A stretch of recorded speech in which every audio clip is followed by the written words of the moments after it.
Bonjour à tous et bienvenue dans un nouvel épisode des Chroniques historiques. Aujourd'hui, on s'apprête à plonger dans une histoire captivante, une saga de courage et d'intrigue qui s'est déroulée dans les années 70. Une époque où les États-Unis étaient en proie à des tensions raciales intenses. Si vous pensiez avoir tout entendu sur les batailles pour les droits civiques, préparez-vous à découvrir une histoire extraordinaire qui a façonné cette période tumultueuse. Nous allons explorer la vie de Ron Stallworth, un homme qui, dans une mission audacieuse, a infiltré l'une des organisations les plus sombres de l'histoire américaine, le Ku Klux Klan. Si jamais cette vidéo vous plaît, je vous invite à dégommer la barre de pouce bleu et à laisser un petit commentaire ou à partager à tous vos amis en quête de droit et de justice. Attachez vos ceintures, prenez vos meilleurs snacks, car cette aventure mêlant courage, stratégie et lutte contre l'injustice est sur le point de vous captiver de la première à la dernière seconde.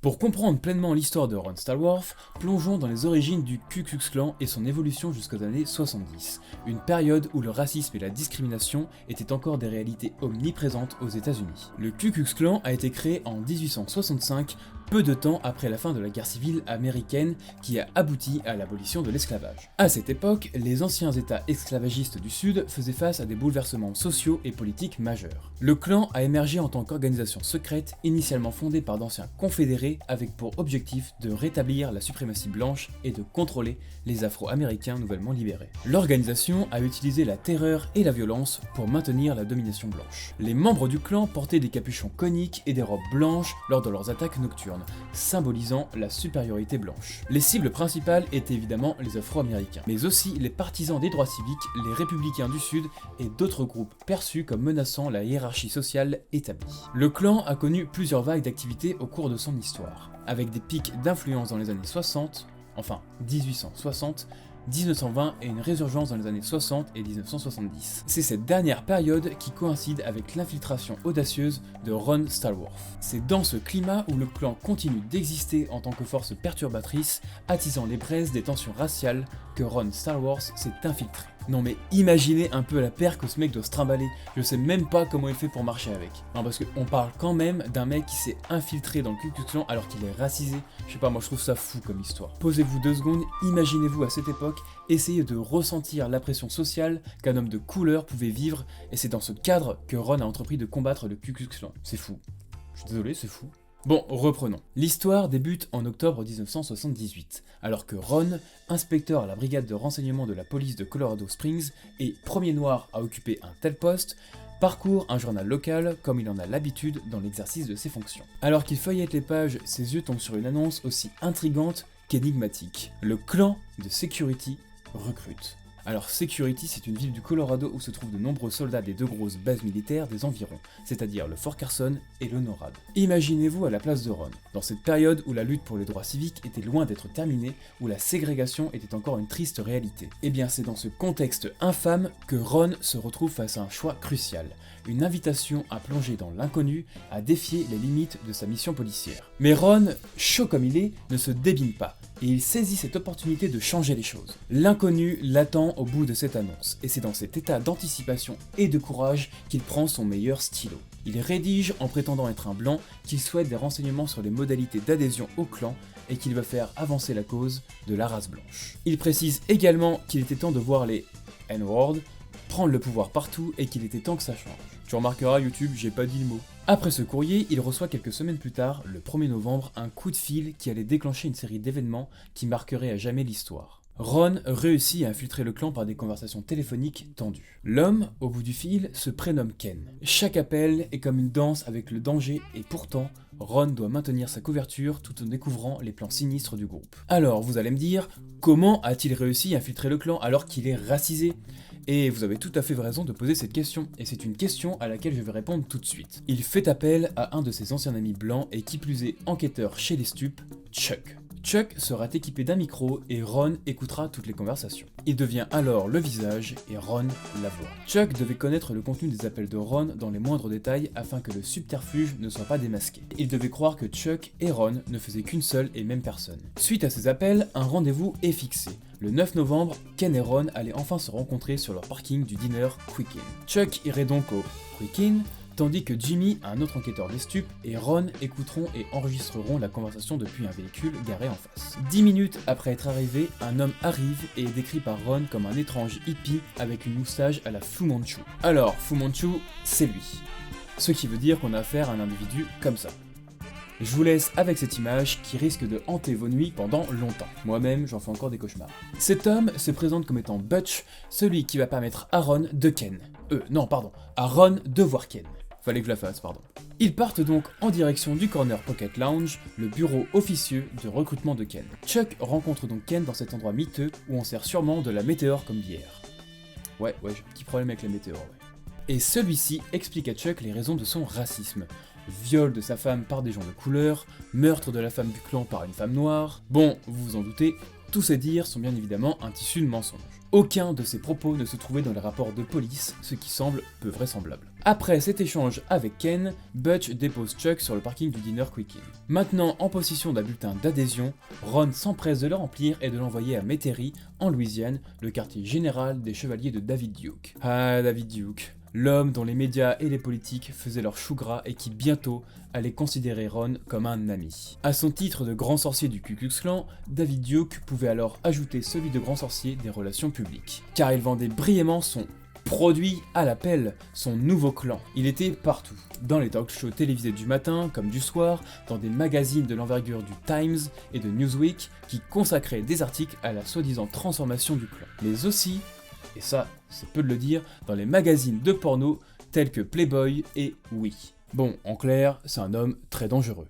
Le lendemain de cet échange, Ron lit l'un des journaux du clan remis à Chuck. Son regard se porte sur une publicité pour la voix du clan. Voix qu'on pouvait joindre en appelant un numéro à Palm Harbor, en Floride. Il prend alors son plus beau téléphone fixe, parce que oui, on est dans les années 70, il n'y a pas encore de portable là, et il compose le numéro. La voix du clan se révèle être une série de messages de propagande préenregistrés en provenance de diverses sections du pays. On y trouve donc des messages typiques de la rhétorique suprémaciste. Voici un aperçu des enregistrements.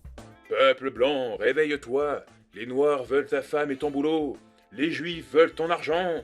Le Zog veut te retirer ta citoyenneté et les droits qui te sont garantis par la Constitution américaine pour faire de toi l'esclave de tous les peuples, de la boue et des maîtres juifs. Ton unique chance de salut est de rejoindre les chevaliers du Ku Klux Klan, le seul groupe de patriotes qui s'engage à préserver ton héritage et ta place qui t'appartient de droit dans une société blanche en Amérique. Et alors que la bande préenregistrée continue de déverser sa haine, une voix se fait entendre. C'était celle de Duke. Après un bref échange animé par la flatterie de la part de Ron, Duke, fier comme un coq, mentionne un meeting du KKK à Palm Harbor pour lequel il devait se préparer et mettre fin à cet échange. La semaine suivante, la nouvelle de la venue de David Duke à Colorado Springs pour une vaste opération de recrutement s'est propagée en ville. C'est à ce moment que Ron infiltre le CAR, le comité contre le racisme, de sa personne puisque les gens racisés sont acceptés. Alors, le CAR, c'est un groupuscule organisé, radical et déterminé à écraser le clan. Là, on peut voir que l'enquête, elle prend une ampleur inédite grâce à cette double infiltration. Et d'ailleurs, Ron était loin de se douter que le Ron Starworth, qui avait adhéré au KKK, allait y prendre du galon bien plus rapidement que prévu. Ah, je vous le tease. La date de la venue de David Duke se voit confirmée pour le 6 janvier, et le 7 et 8 janvier, Ken, sous-fifre de Duke, cherche à organiser un défilé en son honneur, mais la date reste indécise. Alors pourquoi ? Eh bien Ken, s'il voulait obtenir une couverture médiatique conséquente, se trouvait dans l'impossibilité de défiler sans ses tenues blanches, symbole de la fierté du clan. Or, dans le Colorado, rares sont les membres qui en possèdent une, ça coûte cher. Cette tenue, qui a pour but de déclencher la désapprobation et la terreur chez tous les Américains raisonnables, est indissociable de l'histoire du clan. Elle a été imaginée à Pulaski, dans le Tennessee, en 1869, par un général sudiste, Nathan Bedford Forrest, le premier grand sorcier. Déjà à l'époque, ces hommes issus des troupes de l'ancienne confédération sudiste portaient des draps blancs percés de trous pour la bouche, le nez et les yeux, ou, dans certains cas, juste pour les yeux. Les anciens maîtres, et les blancs en général, tenaient les esclaves récemment affranchis pour très superstitieux et terrorisés par les esprits de l'au-delà. Grâce à ces draps blancs, les premiers membres du clan espéraient que les anciens esclaves les prendraient pour les esprits de ces soldats, revenus avec une mission: s'assurer que les Noirs continueraient à obéir aux traditions sudistes. En semant la panique, les membres du clan pensaient pouvoir inverser l'issue de la guerre et réduire à néant les efforts de la reconstruction du gouvernement fédéral, désireux de panser les plaies d'un sud physiquement et moralement meurtri. Si aujourd'hui les superstitions ont disparu, l'usage de ces symboles a toujours le même objectif: susciter l'effroi dans le cœur et dans la tête des victimes. Défiler au pas, en cagoule et en robe blanche devant des journalistes et des caméras venus en nombre aurait l'effet escompté. Les citoyens, surtout les Noirs, et leurs jeunes enfants peu habitués à des actes aussi odieux seraient terrorisés. Le 1er décembre, la relation avec Ken a connu un brusque tournant quand il a appelé Chuck afin de le prévenir d'une réunion du clan à son domicile. Butch et sa femme retournaient vivre en Californie. Lui-même quittait l'armée pour rentrer à San Antonio, sa ville d'origine, courant janvier. Le clan avait donc besoin d'un nouveau responsable local, et c'est Ron qui allait représenter cette autorité, ou du moins Chuck, sous l'identité de Ron. Sans pouvoir dire quoi que ce soit, il est désigné comme étant le successeur à la réunion du 8 décembre. Après un mois d'enquête et d'infiltration, Duke arrive enfin à Colorado Springs. Et là, vous vous dites que ça a dû être un carnage à son arrivée, et vous avez tout à fait tort. Seulement 20 personnes manifestent contre cette arrivée. Le KKK prenait de plus en plus d'ampleur, ce qui effraie Ron au plus haut point. Mais ayant toujours un coup d'avance, le 10 janvier, lors du meeting de Duke, il réussit à prendre une photo de lui tenant le grand sorcier et le dragon par l'épaule, ce qui ne manque pas d'énerver et de déstabiliser Duke, se sentant piégé par cette photo le montrant avec un noir. Je pense que Ron devait être bien fier de lui à ce moment-là. Quelques mois plus tard, au mois d'avril, Ron se fait convoquer par son supérieur. Il a ordre de supprimer toute trace de cette enquête, sous prétexte qu'il ne voulait aucune trace d'un Ron Stallworth, membre du KKK. Bien sûr, Ron s'y oppose. Cela voudra dire mettre un terme à plusieurs mois d'enquête, mais rien n'y fait, c'est un ordre de son supérieur direct. Alors, il détruit quelques éléments dans la broyeuse, les pièces les plus inoffensives, mais emporte la majeure partie de son dossier à l'insu de son supérieur et de ses collègues. L'enquête prend donc fin en avril 1979. Et là, vous devez vous dire, mais à quoi a bien pu servir cette enquête puisqu'il n'a coffré personne? Et je pense que ce n'est pas à moi de répondre, c'est pourquoi je vous laisse avec ces paroles de Ron. Dans la police, la réussite ne s'évalue pas toujours par un nombre d'arrestations ou à la quantité de contrebande saisie. Grâce à nos efforts conjoints, pas un seul parent, qu'il soit noir ou d'une autre minorité, n'a eu à expliquer à son enfant pourquoi une croix de 9 mètres brûlait sur la colline. Et pour ceux qui sont nés dans le sud et qui ont peut-être été témoins de ce genre de terrorisme, ce n'est pas rien. À Colorado Springs, pas un gamin n'a eu éprouvé cette peur viscérale.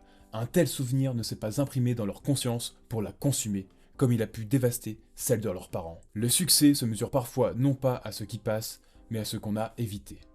Et voilà, c'est déjà la fin de cette vidéo.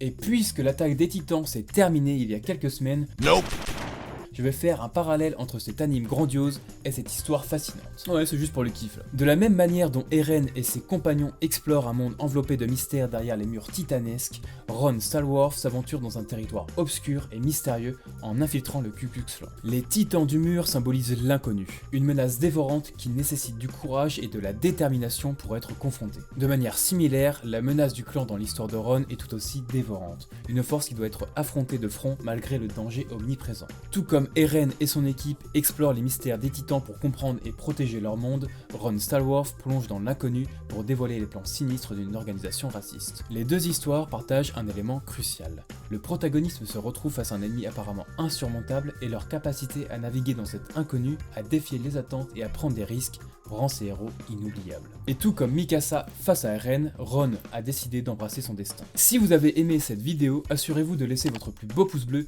chaque like permet de repousser un titan, alors je compte sur vous. N'oubliez pas de laisser un petit commentaire et de vous abonner, ça me fait toujours plaisir de vous lire. Vous trouverez également le sondage de la prochaine vidéo dans l'onglet communauté. Quant à nous, on se retrouve très vite pour une nouvelle vidéo.